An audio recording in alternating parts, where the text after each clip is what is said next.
उधर रांची में छात्र आंदोलन के बाद परीक्षाएं तो रद्द कर दी गई, लेकिन विरोध में वो लोग उतर आए जो परीक्षाओं में सफल हो चुके हैं, परीक्षाएं पास कर चुके हैं और काफी वक्त से नौकरी कर रहे थे। सरकार के इस फैसले के विरोध में बड़ी संख्या में लोग सचिवालय के बाहर धरने पर बैठ गए। बाद में जबरदस्ती वो अंदर घुस गए, उन्होंने हंगामा कर दिया, बवाल कर दिया। प्रदर्शनकारियों ने मांग की कि सरकार अपना फैसला वापस ले।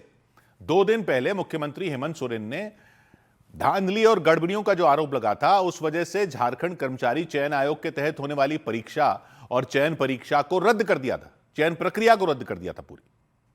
12 साल में हुई, पिछले 12 साल में हुई सभी परीक्षाओं की जांच के भी आदेश दे दिए। इसी फैसले के विरोध में वो लोग आ गए जिन्होंने इन परीक्षाओं को पास कर लिया था, क्योंकि सरकार के इस फैसले से एक ही झटके में बड़ी संख्या में लोगों की नौकरी ही चली गई। क्योंकि वो जब दफ्तरों में पहुंचे तो पुलिस ने उन्हें अंदर नहीं जाने दिया दफ्तरों में, लोगों से उनकी नौकरियां एक तरह से छिन गई। रातों रात नौकरी कर रहे वो लोग बेरोजगार हो गए, तो सरकार पर उनका गुस्सा फूट पड़ा। बारिश हो रही थी, बारिश के बीच बड़ी संख्या में वो लोग सचिवालय के बाहर जमा हो गए। उन लोगों ने अंदर जाने की कोशिश की, रोकने पर रोके जाने पर धरना शुरू कर दिया, नारेबाजी शुरू कर दी। न्याय दो या फांसी दो, न्याय दो या फांसी दो, न्याय दो या फांसी दो, न्याय दो या फांसी दो। थोड़ी देर बाद प्रदर्शनकारी जबरदस्ती सचिवालय के अंदर घुस गए और अंदर हंगामा कर दिया। सुरक्षा कर्मियों ने रोका तो प्रदर्शनकारी सड़क पर बैठ गए, कुछ लोग सड़क पर लेट गए, अफरा तफरी मच गई वहां पर। प्रदर्शन कर रहे लोगों का कहना है कि वो परीक्षा पास कर चुके हैं, नौकरी कर रहे थे, सरकारी विभागों में अपनी सेवाएं दे रहे थे, लेकिन सरकार ने पूरी चयन प्रक्रिया को रद्द करके उन्हें सड़क पर ला दिया। हम लोग सचिवालय कर्मी हैं और 6 बजे तक हम लोग से ड्यूटी लिया जाता है और 2 घंटे बाद ये घोषणा किया जाता है कि आपकी परीक्षा पूरी प्रक्रिया ही रद्द कर दी जाती।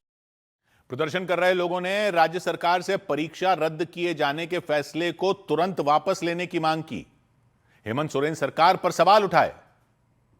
हम लोगों को नोटिस देकर एक साथ लगभग 10 एग्जाम को कैंसिल कर दिया गया, सिर्फ ये बता के अनियमितता थी। अगर अनियमितता थी तो किसकी वजह से थी? कौन है जिम्मेदार, कौन है चोर, ये सरकार बताए। प्रदर्शन कर रहे लोगों का कहना है कि पूरी चयन प्रक्रिया रद्द करने के बजाय सरकार को सिर्फ गड़बड़ी करने वालों के खिलाफ कार्रवाई करनी थी, उनके खिलाफ कार्रवाई करनी चाहिए, उन्हें सजा देनी चाहिए। प्रदर्शनकारियों ने ऐलान किया कि जब तक सरकार अपना फैसला वापस नहीं लेती तब तक उनका आंदोलन चलता रहेगा।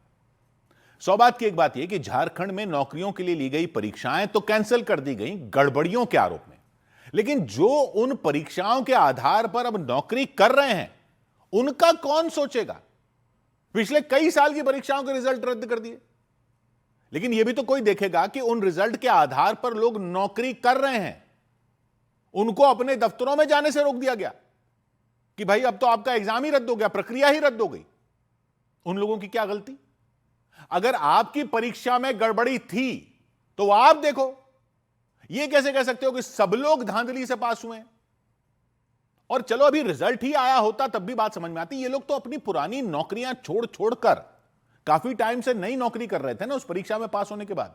जाहिर सी बात है, परीक्षा पास करने वाले संख्या में उतने तो नहीं होते, जो पास नहीं कर पाते वो हजारों लाखों में होते हैं।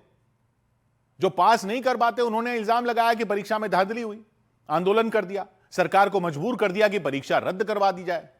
लेकिन जो पास हुए उनकी संख्या तो हजारों लाखों में नहीं है ना। वो सारे के सारे धांधली से पास हुए, ये कैसे कह सकते हैं? जो ईमानदारी से पास हुआ उसकी भी नौकरी चली गई ना, वो क्यों भुगते? किसी एक भी ईमानदार को क्यों भुगतना पड़े? अगर आप परीक्षा ढंग से नहीं करवा सकते, वो भी भूख हड़ताल पर बैठे, वो भी इंस्टाग्राम पर कैंपेन चलाएं, तब सुनोगे। अरे परीक्षा आपका विभाग नहीं करवा सका तो नौकरी उन अधिकारियों की लो ना जिन्होंने परीक्षा करवाई। उनको तो करोगे तो ज्यादा सस्पेंड करोगे, उनको करोगे तो ट्रांसफर करोगे, उनकी तो जांच करोगे, जो कोई और सरकारी कर्मचारी करेंगे जांच भी, और पता नहीं क्या होगा उस जांच का। लेकिन इन लोगों की तो नौकरी ही ले ली, क्योंकि जिस परीक्षा से इनको नौकरी मिली थी वो परीक्षा करवाने वाले अधिकारी नाकारा थे, और इनकी संख्या उतनी नहीं है जितनी आंदोलन करने वाले छात्रों की थी। तो ये जाए भाड़ में। इनके लिए पॉलिटिकल पार्टियां नहीं पूछ रही कि जंतर मंतर वाले यहां क्यों नहीं आए, इनको कोई नहीं पूछेगा। लोकतंत्र चल रहा है या भीड़ तंत्र चल रहा है? या तो इनमें उनको पकड़ो जिन्होंने धांधली से परीक्षा पास की और साबित करो ये, और अगर नहीं साबित कर सकते तो विभाग के कर्मचारियों की तनख्वाहें इनको दो। 100 बात की एक बात। इस बीच रांची में धरना प्रदर्शन कर रहे छात्रों ने हेमंत सोरेन सरकार को अल्टीमेटम देते हुए 2 महीने के लिए धरना खत्म कर दिया।